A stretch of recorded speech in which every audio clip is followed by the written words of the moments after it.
The depths of dread. The breath of late summer lingered in the stillness of the Scottish Highlands, where mist swirled over the glassy surface of Loch Ness.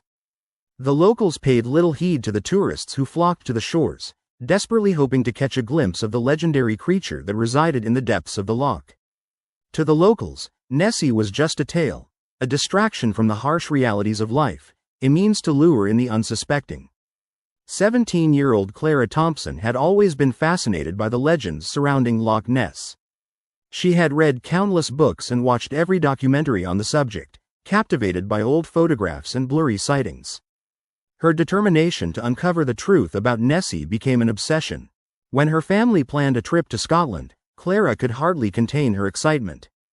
This was her chance, her moment to witness the mythical beast firsthand. As they arrived, the sky hung low with dark clouds, casting a shadow over the tranquil waters. Clara's parents were busy unpacking, and she seized the opportunity to explore the shore. The chill in the air sent a shiver down her spine, but Clara felt an electric thrill as she walked the rocky bank, her eyes scanning the water for any sign of movement. "Clara, don't wander too far," her father called out, his voice fading as she continued down the shore. The sunlight began to set, painting the sky in hues of orange and purple. Clara took her phone from her pocket and snapped pictures, hoping to capture the elusive creature on film. Each click was accompanied by her growing excitement.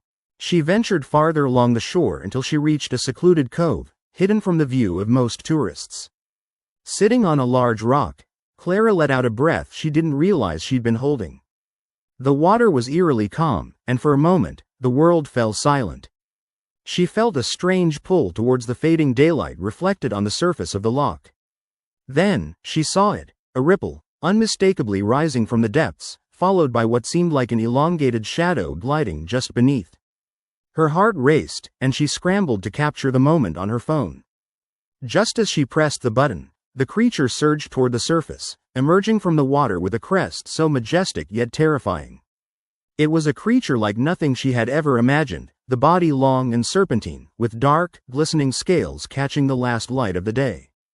But as quickly as it surfaced, the creature submerged, leaving Clara breathless, a scream caught in her throat. Her dream of uncovering the truth had turned into a nightmare. She needed to get back, to tell someone, but a heavy unease settled over her. Looking around, she noticed the woods behind her, dark and shadowy, where the trees loomed like watchful giants. Suddenly, the loch erupted again, and a chilling sound rumbled from the depths. A low growl reverberated through the cove, shaking Clara's very bones. The water churned violently, the waves rising high, as the creature broke through the surface again, closer this time. It turned, its enormous eyes locking onto hers, a moment of terrible connection.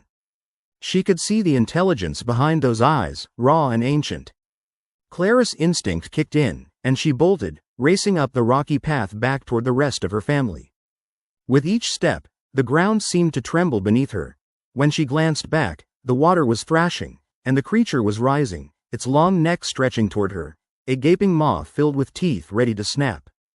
She stumbled as she reached the main path but pressed on, her breaths coming in sharp gasps. She burst through the trees, her heart racing, and spotted her family in the distance, their backs turned as they admired the sunset. She screamed for them, desperation twisting her voice into a frantic plea. "Mom, Dad, we have to go, now." They turned, concern etched into their faces, but before they could respond, a massive splash erupted from the water behind her, soaking the ground near the path. Clara could hardly breathe as she pushed herself forward, grasping her parents' hands. "What's wrong, Clara?" her mother asked, confused. "It's real. Nessie is real. It's here," she shouted, pointing frantically over her shoulder. But when they turned to look, the loch was serene again, the surface undisturbed, as if nothing had happened. The shadows lengthened, and a sense of dread fell over the family. Clara's parents exchanged worried glances but decided to pack up and head to the inn, shaking their heads dismissively. Clara wanted to fight back against their disbelief, but the weight of her experience burned in her chest. Ignoring their cautionary words about exhausted imaginations, she knew deep in her gut that something had stirred in the loch's depths. As night enveloped the highlands, whispers of the Loch Ness monster echoed through the air. Clara lay in bed, heart racing, and stared at the shadows dancing on the wall. She closed her eyes, but the image of Nessie's eyes staring at her from the water haunted her. The loch was so close, and Clara couldn't shake the feeling that the creature was still watching, waiting, hiding in the depths. Sleep eluded her, and for the rest of the trip, deep unease clung to her like a second skin. A legend had become more than a myth. It had become part of Clara's reality, a haunting reminder of the journey into the dark unknown. A reminder that some secrets are meant to stay buried, deep in the loch's obsidian depths.